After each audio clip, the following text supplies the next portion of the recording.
បាទថ្ងៃនេះខ្ញុំនឹងថតវីដេអូឲ្យបងប្អូនមើលនៅទេសភាពការដែលយើងជិះឡានទៅជាមួយគេហ្នឹងឃើញទេសភាពស្អាតពេកថតឲ្យបងប្អូនមើលបន្តិច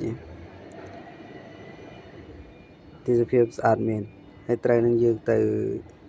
ធ្វើបន់ទៀតអូហូមើលទៅแบบស្អាតទេសភាពទីមេឃแบบហូពីណាគេឃើញពីណាគេចាប់ទូរស័ព្ទថតសម្បីតែខ្ញុំនៅត្រូវមិនបានត្រូវចាប់ថតហើយថ្ងៃហ្នឹងកម្រងគេអ្នកបើកឡានអត់ដឹងគេនាំទៅណាទេទៅមកដល់កន្លែងមួយគេទៅនាំយើងឲ្យទៅធ្វើបន់ធ្វើទានគេចូលឆ្នាំត្រូវធ្វើបន់ធ្វើទានកុំឲ្យនៅតែធ្វើតែការងារពេកហើយថ្ងៃនេះនាំបងប្អូនទៅមើលហើយដែលព្រៃវត្តនេះដែលបានទៅដែលជាលើកទី1ហើយក៏ជាលើកដំបូងដែរអញ្ចឹងហើយឆ្លៀតពេលនេះក៏ថតឲ្យបងប្អូនមើលបន្តិចទៅមើលទៅរឿងឆ្ងាយរបស់គេដែរវត្តហ្នឹង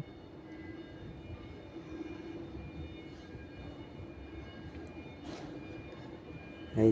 ជិះតាមផ្លូវទៅអូដល់ពេលគេទៅលេងប្រទេសអស់ផ្លូវអត់មានសេះអត់មានអីទៅស្រួលទេសភាពក៏ដូចមើលទៅស្រស់ស្អាតមែន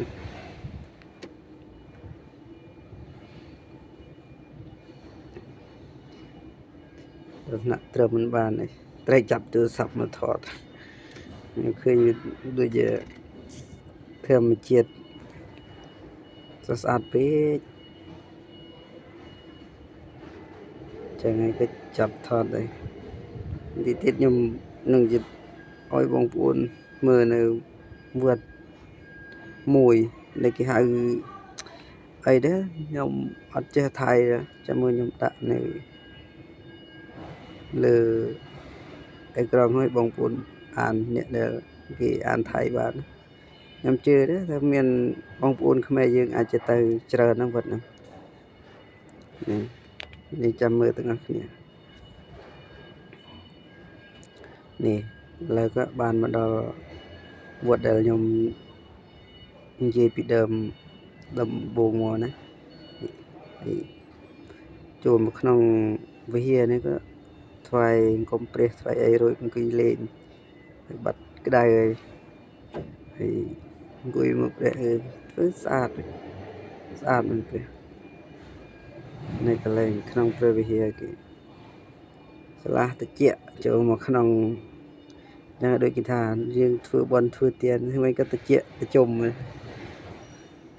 ចឹងហើយគេចូលចិត្តនាំគ្នាមកធ្វើបន់ធ្វើទាន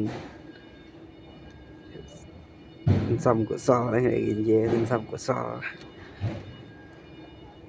ហើយខ្ញុំនៅអង្គុយនៅកន្លែងហ្នឹងថាជា4-10នាទីអីទៀតខ្ញុំទៅឲ្យបងប្អូនមើលនៅកន្លែងគេហៅព្រះពុទ្ធរូបភាសាយើងធម្មតាព្រះពុទ្ធរូបគេដេកតែមិន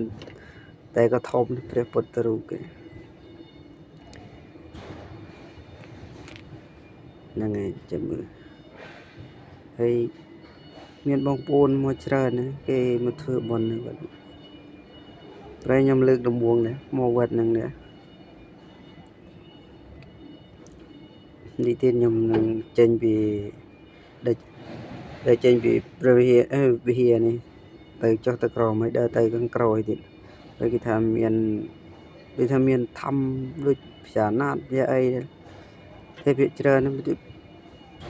ជនជាតិភូមាគេមកច្រើនណាមកកន្លែងមានតែភូមានេះឥឡូវចូលដល់ខ្ញុំចូលមកមើលនៅកន្លែងធម្មពយ៉ាណាតគេថាគេហៅអីគេធម្មនិករាជគេអុយមករកខាងក្រោមនេះទៀតខ្ញុំដើរថតទៅចេញទៅខាងក្រៅទៅ អានេះនៅខាងក្រោមហើយដើរចេញទៅខាងក្រៅទៅនេះនៅកន្លែងនេះកន្លែងដែលចូលហ្នឹងនៅខាងក្រោមនេះក៏រៀងហើយនេះគេថាព្រះពុទ្ធរូបដែលដេកនៅនេះបែបធំមកគេមែនតែខ្ញុំកាលខ្ញុំដើរចូលមកខ្ញុំបានថតពីមុខនៅថតពីមុខมันស្អាតមើលទៅបែបចាំមើលខ្ញុំដាក់រូបឲ្យមើលពេលយើងដើរចូលមកឃើញរូបព្រះពុទ្ធរូប